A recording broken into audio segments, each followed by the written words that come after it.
Hey folks, welcome to Advisory. Happy Wednesday. I hope you're all doing well. I hope you guys enjoyed those agree, disagree questions about money, because that is what we will be discussing today.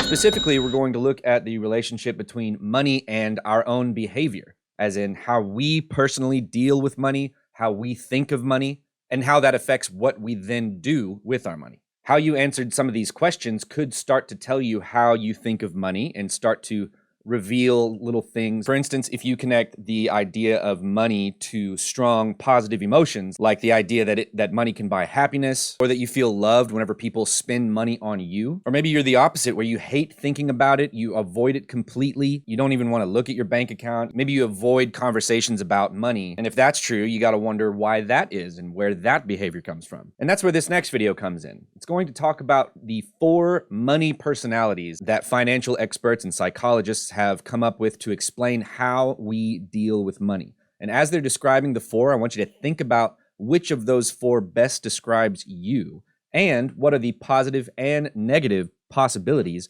of each personality. And just as a preview, here's the discussion. You're going to talk about the 4 money personalities, which are money avoidance, which is a negative association with talking about money or just money in general. Money worship, which means you put money on a pedestal, believing that it will solve all of your problems. Money status, which means how much money you make kind of determines your own self-worth and how you feel about yourself in relation to other people. Or money vigilance, where you're more likely to save and more likely to be worried or nervous about spending money. You don't have to say which of these you think you are, but I want you to think about it as you're talking through these personalities and think about what are the positive and negative aspects of each of them. Number 2 asks you to think about where you have learned the most about what you know about money. Was it from your parents? Is it from media or social media? Is it from your friends and how they deal with money? And then how do you think where you learned about money affects how you view money now? And then lastly, why do you think it's so important to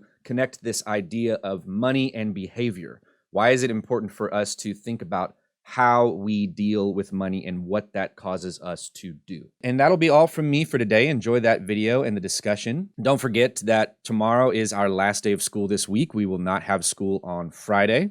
And tomorrow is going to be a spirit walk for our baseball and softball teams as they go into playoffs. And so I won't see you till next week. Until then, be good to yourself and others. Have a great long weekend, and I'll see you real soon.